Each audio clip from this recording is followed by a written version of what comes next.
I really pray that we don't lose that conversation on Amboseli and Magadi, because while some county functions are called county functions, sometimes the lack of commitment by the national government to enforce on rogue investors completely leave the counties, having their hands tied.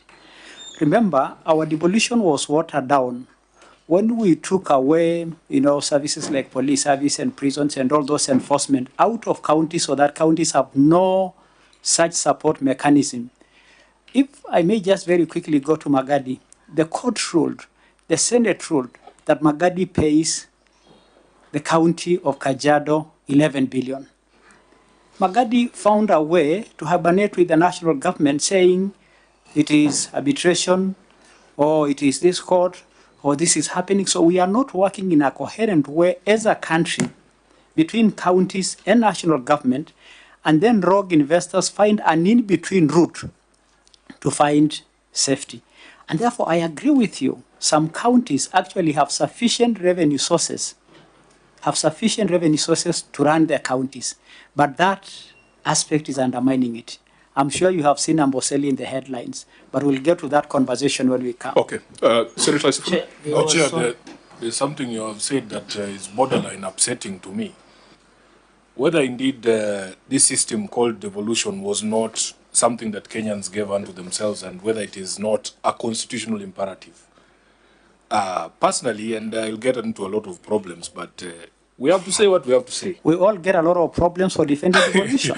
Governor, your problems will be more than mine. I'm just saying. Let me be the regulator on how much problem it will cause. Chair, if something is a constitutional imperative, and you have a national executive there, and we've gone through this conversation, for instance, Governor, you raise a valid point. We are still using the audited accounts of 3-5 years ago.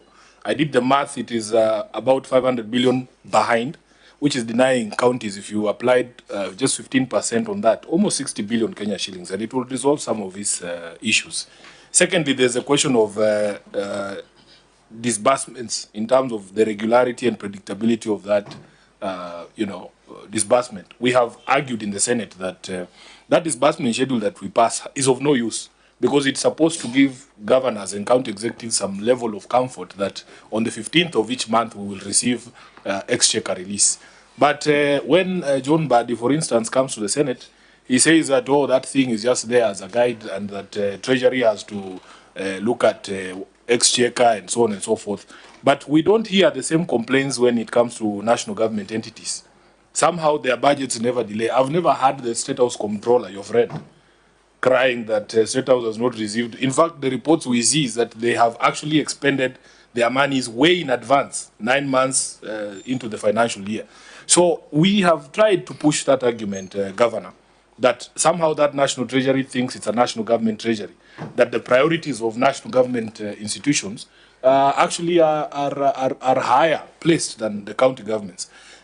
Some of us believe that it doesn't matter which geniuses you have in the county governments. If the national government is out to frustrate devolution, they will do it.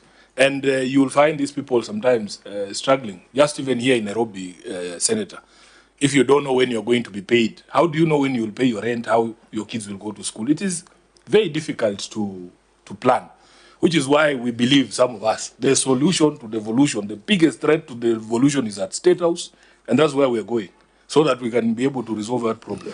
Yeah, I think now you're getting into problems. Let Cherargei regulate it. Chair, in our standing orders, there is what we call relevance. I don't think this committee is a platform for campaigns, but let me leave it there. I know Sifuna has other better forums than using this committee to advance his own agenda, but we will listen to him and we'll answer him in other fora, not here. Chair, my only concern was this 340 million that was in this annex number 2. And Governor, when we'll come to receiver of revenue,